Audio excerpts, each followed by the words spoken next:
നമസ്കാരം സലീം സാർ. നമസ്കാരം. സാറിനെ കൂടുതൽ ആളുകളെ പരിചയപ്പെടുത്തേണ്ട കാര്യമില്ല. ലാസ്റ്റ് 25 ഇയേഴ്സായിട്ട് നമ്മുടെ ഇൻഡസ്ട്രിയിൽ സാറ് ഡിജിറ്റൽ ട്രാൻസ്ഫോർമേഷന് വേണ്ടിയിട്ട് ആളുകളെ സഹായിക്കുന്നു. സാർ ഐസിഐയുടെ ചെയർമാനായിരുന്നു. ദെൻ സാറിൻ്റെ ഈ എക്സ്പീരിയൻസ് വെച്ചിട്ട് ഈ വരുന്ന ആളുകൾ അല്ലെങ്കിൽ നമ്മുടെ ക്ലയൻസിനെ സാർ എങ്ങനെയാണ് ട്രീറ്റ് ചെയ്യുന്നത്? ഒരു ഡിജിറ്റൽ ട്രാൻസ്ഫോർമേഷനിലേക്ക് എങ്ങനെ അവരെ ഹെൽപ്പ് ചെയ്യും? അല്ലെങ്കിൽ എങ്ങനെയാണ് ആ ഒരു പ്രോസസ് ഫ്ലോ നമ്മൾ സെറ്റ് ചെയ്യുന്നത്? അത് ബേസിക്കലി പറയുവാണെങ്കിൽ ഡിജിറ്റൽ പലരും പറയാറുണ്ട്. പക്ഷേ അതിനകത്ത് ഒരു വലിയൊരു ചാലഞ്ച് ആദ്യം അവരെ എഡ്യൂക്കേറ്റ് ചെയ്യുക എന്നുള്ളതാണ്. അപ്പോൾ നമ്മൾ മെയിൻലി ഫോക്കസ് ചെയ്യുന്നത് സ്മാൾ ആൻഡ് മീഡിയം എൻ്റർപ്രൈസസാണ്. കാര്യം എന്ന് വെച്ചാൽ ഈ കൂടുതലും നമ്മൾ പ്രോസസ്സ് ഓട്ടോമേഷനിലാണ് ഈ സ്മാൾ ആൻഡ് മീഡിയം എൻ്റർപ്രൈസസിന് വേണ്ടി നമുക്ക് ഹെൽപ്പ് ചെയ്യാൻ പറ്റുക. പക്ഷേ അതിനകത്ത് വലിയൊരു പ്രശ്നമെന്ന് വെച്ചാൽ അവരെ അവെയർനെസ് വളരെ കുറവാണ്.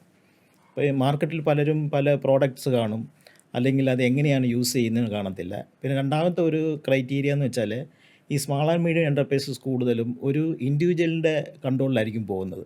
അപ്പോൾ അവരെ നമ്മൾ എങ്ങനെ നെക്സ്റ്റ് ലെവലിലോട്ട് കൊണ്ടുപോകാം, അതാണ് നമ്മൾ കൂടുതൽ ഫോക്കസ് ചെയ്യുന്നത്. അപ്പോൾ അങ്ങനെ വരുമ്പോഴത്തേക്ക് അവർക്ക് നല്ലൊരു എഫിഷ്യൻസി കൂട്ടാനായിട്ട് നമുക്ക് സാധിക്കും. ഇപ്പം നമ്മൾ കേൾക്കുന്നൊരു കാര്യമാണ്, അത് ഹസ്ബൻഡ് ആൻഡ് വൈഫ് നടത്തുന്ന ഒരു സ്ഥാപനമാണ്, അല്ലെങ്കിൽ ഒരു ഫാമിലി ബിസിനസ്സാണ്. ശരിക്കും അതിനൊരു നെഗറ്റീവാണോ അതൊരു പോസിറ്റീവാണോ? അല്ല, അതാ ഞാൻ പറഞ്ഞത്. ഇതിനകത്ത് ബേസിക്കലി നമ്മൾ സിനാരിയോ നോക്കുകയാണെങ്കിൽ കൂടുതലും ഇപ്പോൾ ഫോർ എക്സാമ്പിൾ ഈ കൊറോണ വന്ന സമയത്താണെങ്കിലും ഈ ബിസിനസ് കൂടുതൽ സസ്റ്റെയിൻ ചെയ്തത് ഈ ഫാമിലി ഓറിയൻറ്റഡ് ബിസിനസ്സാണ്. അതുപോലെ 1% എന്നുള്ള പറയുന്ന കോൺസെപ്റ്റിലാണ് കൂടുതൽ ഓടിയത്. അപ്പോൾ ഇവിടെയെല്ലാം നമ്മൾ ചാലഞ്ച് ചെയ്യുന്ന ഒരു കാര്യം എന്ന് വെച്ചാൽ അവർക്ക് എല്ലാ ഏരിയയിലും അവർക്ക് കോൺസെൻട്രേറ്റ് ചെയ്യാൻ പറ്റത്തില്ല. അങ്ങനെ വരുമ്പോഴാണ് ഇറ്റ്സ് കൺസൾട്ടൻസി ചെയ്യുന്ന ഒരു വലിയൊരു ഹെൽപ്പ് എന്ന് തന്നെ പറയാം. അതായത് പ്രോസസ്സ് ഓട്ടോമേഷൻ എന്ന് പറയുന്ന റിപ്പറ്റീഷനായിട്ട് വരുന്ന പ്രോസസ്സുകളെ എങ്ങനെ നമ്മൾ കൂടുതൽ ഡിജിറ്റൈസ് ചെയ്യാം, അതാണ് നമ്മൾ കൂടുതൽ ഫോക്കസ് ചെയ്യുന്നത്. അങ്ങനെ വരുമ്പോൾ എന്താ ഗുണമെന്ന് വെച്ചാൽ ഓരോരുത്തർക്കും ഓരോ കോർ കോമ്പിറ്റൻസിയാണ്. ആ കോമ്പിറ്റൻസി അവർ കോൺസെൻട്രേറ്റ് ചെയ്താൽ മതി. ഇപ്പോൾ സാറ് ഞാൻ കണ്ടിരിക്കുന്ന സാറിൻ്റെ അടുത്ത് ഞാൻ വർക്ക് ചെയ്യുമ്പോൾ ഞാൻ കണ്ടിരിക്കുന്നത് സാറൊരു വർക്ക് സ്റ്റാർട്ട് ചെയ്യുന്ന സമയത്ത് ഒരു ഓഡിറ്റോട് കൂടിയാണ് സ്റ്റാർട്ട് ചെയ്യുന്നത്. ഇപ്പോൾ ലൈക്ക് നമ്മൾ ഫിനാൻഷ്യൽ ഓഡിറ്റ് ആവാം, അല്ലെങ്കിൽ ചിലപ്പോൾ നമ്മളൊരു HR ഓഡിറ്റ് ആയിരിക്കും നമ്മൾ സ്റ്റാർട്ട് ചെയ്യുന്നത്. അപ്പം അതെന്തിനാണ് നമ്മൾ ആ ഓഡിറ്റിൽ ഒരു പ്രോസസ്സ് സ്റ്റാർട്ട് ചെയ്യുന്നത്? അത് ഞാൻ നേരത്തെ പറഞ്ഞ പോലെ തന്നെ ഇപ്പോൾ എനിക്ക് ഒരു 25 ഇയേഴ്സ് എക്സ്പീരിയൻസ് പറയുന്നത് ഇൻഡസ്ട്രിയൽ എക്സ്പീരിയൻസ് ഉണ്ടായിരുന്നു. ഇൻഡസ്ട്രിയൽ എക്സ്പീരിയൻസ് പറയുമ്പോൾ മാനുഫാക്ചറിങ്, അത് ലോജിസ്റ്റിക്, ഷിപ്പിംഗ്, അങ്ങനെ പല വേരിയസ് ഇൻഡസ്ട്രിയൽ എക്സ്പീരിയൻസ് ഉണ്ടായിരുന്നു. അപ്പോൾ ഇവിടെയെല്ലാം ഒരു കീ റോള് ഞാൻ ഹാൻഡിൽ ചെയ്തിട്ടുണ്ട്.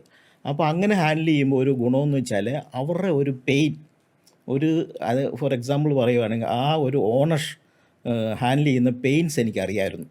ആ പെയിൻ എത്രത്തോളം ഇവരിലുണ്ട് അത് ആദ്യം ഐഡൻറ്റിഫൈ ചെയ്യുക എന്നുള്ളതാണ് അതിനകത്ത് ആദ്യത്തെ പ്രോസസ്സ്. അപ്പോൾ നമ്മളൊരു ഓഡിറ്റോട് കൂടി ചെയ്യുമ്പോഴത്തേക്ക് ഇവർ ഏത് രീതിയിലാണ് ഈ പെയിനിനെ തരണം ചെയ്യുന്നത് അത് ആദ്യം മനസ്സിലായി കഴിഞ്ഞാൽ എനിക്ക് ഇപ്പം ഫോർ എക്സാമ്പിൾ അജി ഇപ്പോൾ HR ചെയ്യുന്നുണ്ട്. അപ്പോൾ ഞാൻ സജസ്റ്റ് ചെയ്യാൻ പറ്റും ഇവരുടെ പെയിൻ HR അല്ലെങ്കിൽ ഇതിനകത്തൊരു ചെറിയൊരു ഓട്ടോമേഷനിലാണ് ആ പെയിൻ വരെ നമുക്ക് കണ്ടുപിടിച്ചിട്ട് അതിനെ നല്ലവണ്ണം ഓട്ടോമേറ്റിലോട്ട് കൊണ്ടുപോകാൻ പറ്റും. ഇപ്പോൾ ലാസ്റ്റ് നമ്മൾ ഒന്നിച്ച് വർക്ക് ചെയ്തപ്പോൾ നമുക്ക് ആ ഒരു ഹോസ്പിറ്റൽ എടുത്തു കഴിഞ്ഞാൽ നമ്മൾ ആ ഹോസ്പിറ്റൽ ലാഭത്തിലേക്ക് ആക്കി. അപ്പോൾ സാർ ഇതിനോട് കുറേ ഹോംവർക്കുകൾ ചെയ്തു. അപ്പം ആളുകൾക്ക് മനസ്സിലാവാനായിട്ടൊന്ന് സിമ്പിളായിട്ട് പറയാൻ പറ്റുമോ നമ്മളെങ്ങനെ ഒരു സ്ഥാപനത്തിനെ ഒരു പ്രോഫിറ്റിലേക്ക് എത്തിക്കാം, അല്ലെങ്കിൽ എന്തൊക്കെ കാര്യങ്ങളാണ് ഇദ്രീസ് അതിന് വേണ്ടി ചെയ്യുന്നത് എന്നുള്ളത്? അത് ബേസിക്കലി ഞാൻ നേരത്തെ പറഞ്ഞ പോലെ കുറേ പേർക്ക് ഇതിന് ആവശ്യമുണ്ട്. ഏത് ഡിജിറ്റൽ ട്രാൻസ്ഫോർമേഷൻ എന്ന് പറയുന്ന കാര്യം പലർക്കും ആവശ്യമുണ്ട്. പക്ഷേ ഇതെന്തുകൊണ്ട് അത് നെക്സ്റ്റ് ലെവലിലോട്ട് പോകാത്തതെന്ന് വെച്ചാൽ ഇത് ആരെയാണ് സമീപിക്കുന്നത്, അതൊരു വലിയൊരു ഘടകമാണ്. ഇപ്പോൾ എൻ്റെ ടീമിന് നോക്കുവാണെങ്കിൽ ഞാൻ നേരത്തെ പറഞ്ഞു ഇൻഡസ്ട്രിയൽ എക്സ്പീരിയൻസ് അത് വലിയൊരു ഘടകമാണ്. കാര്യം എന്താണെന്ന് വെച്ചാൽ ഓരോ ഇൻഡസ്ട്രിക്കും അതിൻ്റേതായിട്ടുള്ള ചാലഞ്ചസ് ഉണ്ട്. അപ്പോൾ ആ ചാലഞ്ചിന് നമ്മൾ അനലൈസ് ചെയ്ത് ഡിജിറ്റൽ ട്രാൻസ്ഫോർമേഷൻ ചെയ്യുകയാണെങ്കിൽ അതിന് നല്ല റിസൾട്ട് കിട്ടാൻ സാധ്യതയുണ്ട്. അല്ലാതെ വരുമ്പോഴാണ് ആ റിസൾട്ട് വലിയ രീതിയിൽ പോകാത്തതും. ഈ പറഞ്ഞ പോലെ ഞാൻ എന്നും പറയുന്ന ഒരു കാര്യമാണ്, നമ്മൾ ഓരോ ഡെസിഷനും കോസ്റ്റ് ഇൻവോൾവാണ്. ആ ഇൻവോൾവ് ആകുന്ന കോസ്റ്റ് പ്രോപ്പറാണോ, അതിലെനിക്ക് എഫിഷ്യൻസി കൂട്ടാൻ പറ്റുമോ, പ്രോഫിറ്റബിലിറ്റി കൂട്ടാൻ പറ്റുമോ എന്നുള്ള കാര്യം നമ്മളെപ്പോഴും അനലൈസ് ചെയ്യണം. ശരി സാർ. അപ്പം നമുക്ക് സാറിൻ്റെ സർവീസ് കേരളത്തിൽ മാത്രമാണോ നമുക്ക് എനിവെയർ അല്ലല്ല, അത് എൻ്റെ ഒരു ലൈഫ് എന്ന് പറഞ്ഞാൽ ശരിക്കും ഞാൻ ചെന്നൈയിലാണ് തുടങ്ങിയത്. അപ്പോൾ അതുകൊണ്ട് ഒരു വലിയൊരു ഗുണമെന്ന് വെച്ചാൽ ഏകദേശം നമുക്ക് സൗത്ത് ഇന്ത്യ ഫുള്ള് നമുക്ക് സർവീസ് കൊടുക്കാൻ സാധിക്കും. അതുപോലെ ഏകദേശം ഒരു 6 വർഷത്തോളം ദുബായിലായിരുന്നു എൻ്റെ കരിയർ. അപ്പോൾ അതുകൊണ്ട് നമുക്ക് ഈ പറഞ്ഞ പോലെ സൗത്ത് ഇന്ത്യയും ഗൾഫ് റീജിയൻസും നമുക്ക് കൊടുക്കാൻ പറ്റും. ഇതിനകത്ത് വലിയൊരു ഘടകം എന്ന് വെച്ചാൽ ലാംഗ്വേജ് ബാരിയർ. അപ്പം ഞാൻ നേരത്തെ പറഞ്ഞ പോലെ നമുക്ക് ഈസിലി മലയാളമാണെങ്കിലും തമിഴാണെങ്കിലും ഹിന്ദി ആണെങ്കിലും ഇംഗ്ലീഷ് ആണെങ്കിലും പ്രോപ്പറായിട്ട് ഹാൻഡിൽ ചെയ്യാൻ പറ്റും. അപ്പോൾ ഒരു ബിസിനസ് ഓണേഴ്സ് എപ്പോഴും ആഗ്രഹിക്കുന്നതെന്ന് വെച്ചാൽ ഒരു ഗ്രൗണ്ട് ടു എർത്ത് ഒരു പ്രോസസ്സ് ഡെവലപ്മെൻറ്റ് അവർക്ക് ഭയങ്കര ആഗ്രഹമായിരിക്കും. അതായത് നമ്മളെ എങ്ങനെ ട്രീറ്റ് ചെയ്യുന്നു അത് ഭയങ്കരമായിട്ട് നമുക്ക് എഫക്റ്റ് ചെയ്യും. അതുകൊണ്ട് എന്താ ഗുണമെന്ന് വെച്ചാൽ ഇതിരീസ് കൺസൾട്ടൻസി ആ ഒരു മെത്തഡോളജിയിലേ പോകത്തുള്ളൂ. ഇപ്പോൾ ഉദാഹരണത്തിന് ഒരാൾക്ക് തമിഴേ അറിയത്തുള്ളൂ, നമുക്ക് തമിഴ് ഹാൻഡിൽ ചെയ്യാൻ പറ്റും, മനസ്സിലായില്ല. ഒരു മലയാളം അറിയത്തുള്ളൂ, മലയാളത്തിൽ പറയാൻ പറ്റും. ഈ ബിസിനസ് ഓണേഴ്സിൻ്റെ കമ്മ്യൂണിക്കേഷൻ എന്നുള്ളത് വലിയൊരു കാര്യമല്ല, ആ പുള്ളിയെ എങ്ങനെ മനസ്സിലാക്കി എടുക്കുന്ന. പിന്നെ രണ്ടാമത് കേസ് എന്ന് വെച്ചാൽ നമ്മുടെ ടീമിൽ എക്സ്പീരിയൻസ് ആയുള്ള ആൾക്കാരുണ്ട്. അപ്പം ഈ ബിസിനസ് ഓണേഴ്സിൻ്റെ ഒരു പ്രശ്നമുണ്ട്. ഇപ്പം നമ്മളൊരു ചാലഞ്ച് അല്ലെങ്കിൽ ചേഞ്ചസ് കൊണ്ടുവരാൻ പറയുമ്പോഴത്തേക്ക് അവർ ടൈം സ്പെൻഡ് ചെയ്യാൻ ഭയങ്കര മടിയാണ്. അപ്പം നമ്മുടെ എക്സ്പീരിയൻസ് അങ്ങനെ ട്രാൻസ്ഫോർമേഷൻ ചെയ്യുക. അപ്പോൾ അവരുടെ കയ്യിൽ നിന്ന് കുറച്ച് ഡീറ്റെയിൽ നമ്മൾ മേടിക്കുന്നുള്ളൂ. ബാക്കിയെല്ലാം ഈ പറഞ്ഞ പോലെ ഇടയ്ക്ക് ഞാൻ HR സൊല്യൂഷൻ എടുക്കും, അല്ല വേറെ ഒരാളുണ്ടെങ്കിൽ നമ്മൾ അവരെ കൊണ്ട് ഇൻവോൾവ് ആകും, അല്ല നമുക്കതിന് ടീമുണ്ട്. അപ്പോൾ ഇതിലെന്താ ഫോർ എക്സാമ്പിൾ ഒരു ഡിജിറ്റൽ മാർക്കറ്റിംഗ് ചെയ്യുകയാണെങ്കിൽ പോലും നമ്മൾ ആദ്യം ചെയ്യുന്നതെന്ന് വെച്ചാൽ ഡിജിറ്റൽ സ്ട്രാറ്റജി ആദ്യം ഉണ്ടാക്കും. അതിനുശേഷം ഈ മാർക്കറ്റിംഗ് സ്ട്രാറ്റജി പ്രോപ്പറാണെന്ന് നോക്കും. എന്നിട്ട് നമ്മൾ സജസ്റ്റ് ചെയ്യത്തുള്ളൂ ഇത് പോസ്റ്റർ വേണോ വീഡിയോ വേണോ, അത് അവർക്ക് എന്താ വേണ്ടത് എന്ന് അതെ അങ്ങനെ ചെയ്യത്തുള്ളൂ. അല്ലാതെ നമ്മളിപ്പോൾ ഒരു ബ്ലൈൻഡായിട്ട് ഇപ്പോൾ എന്നോട് ഒരാൾ വന്ന് പറയുകയാണ് ഒരു കസ്റ്റം സോഫ്റ്റ്വെയർ വേണമെന്ന്. അപ്പോൾ കസ്റ്റം സോഫ്റ്റ്വെയർ വേണമെന്ന് നമ്മൾ ആദ്യം അനലൈസ് ചെയ്യുന്നത് എങ്ങനെയാണെന്ന് വെച്ചാൽ അതിലെങ്ങനെ പ്രോഫിറ്റബിലിറ്റി കൂട്ടാം, അതുപോലെ ഈ പറഞ്ഞ പോലെ പ്രോസസ്സ് എങ്ങനെ ഓപ്റ്റിമൈസ് ചെയ്യാം, പിന്നെ അതുകൂടാതെ കോസ്റ്റ് എങ്ങനെ കുറയ്ക്കാം. ഇങ്ങനെ 3 ഏരിയ മിനിമം നമ്മൾ മനസ്സിൽ വെച്ചുകൊണ്ടാണ് അവർക്ക് ആസ് എ ലേമൻ ഞാൻ ചോദിച്ചോട്ടെ, ഇപ്പോൾ സാറ് CA ആണ്, ഇപ്പം നമ്മൾ കണ്ടിട്ട് CA-കാരെല്ലാം കണക്കിൻ്റെ കളികളാണ്, പക്ഷേ സാറ് സോഫ്റ്റ്വെയർ ഡിജിറ്റൽ ട്രാൻസ്ഫോർമേഷൻ എന്തായിരിക്കും അങ്ങനെ ഒരു ഇതിലേക്ക് മാറി എന്ന് ചിന്തിക്കാൻ തോന്നുന്നു? അല്ല, അതെ ഞാൻ നേരത്തെ പറഞ്ഞ പോലെ ഞാൻ നേരത്തെ ഓറക്കിൾ കൺസൾട്ടൻറ്റും SAP കൺസൾട്ടൻ്റൊക്കെ ആയിരുന്നു. അതിൽ പല കേസുകളിലും പലരും ടേൺ ഓവർ ബേസിസിലായിരിക്കും ഈ പറഞ്ഞ പോലെ ഓരോ സോഫ്റ്റ്വെയർ സെലക്ട് ചെയ്യുന്നത്. പക്ഷേ എൻ്റെ അഭിപ്രായത്തിൽ അങ്ങനെയല്ല വേണ്ടത്. നമുക്ക് റിക്വയർമെൻറ്റ് ഇതിൽ ഞാൻ പല രീതിയിൽ കണ്ടിട്ടുള്ളതെന്ന് വെച്ചാൽ ഇതിനകത്ത് അഫോർഡബിലിറ്റി, അക്സസബിലിറ്റി ഇത് രണ്ടും ഉണ്ട്. ഉദാഹരണത്തിന് ഇപ്പോൾ അതിൻ്റെ കോസ്റ്റിന് പറയുന്നതിനെക്കാട്ടിലും ചിലവരെന്ത് ചെയ്യും, ഐഫോൺ യൂസ് ചെയ്യും, ചിലവർ ആൻഡ്രോയിഡ് യൂസ് ചെയ്യും എന്ന് പറയുന്നവരേ ഉള്ളൂ. ഇപ്പോൾ എനിക്ക് ആഗ്രഹം ആദ്യം പോലെ ഡിജിറ്റൈസ് ചെയ്യണമെന്നാണ്. അപ്പോൾ അങ്ങനെ വരുമ്പോഴാണ് ഈ പറയുന്ന പോലെ ഞങ്ങളെപ്പോലെ ഒരു ചാർട്ടേഡ് അക്കൗണ്ടിൻ്റെ ഒരു സർവീസ് ഭയങ്കരമായിട്ട് ഇമ്പോർട്ടൻ്റ് ആകുന്നത്.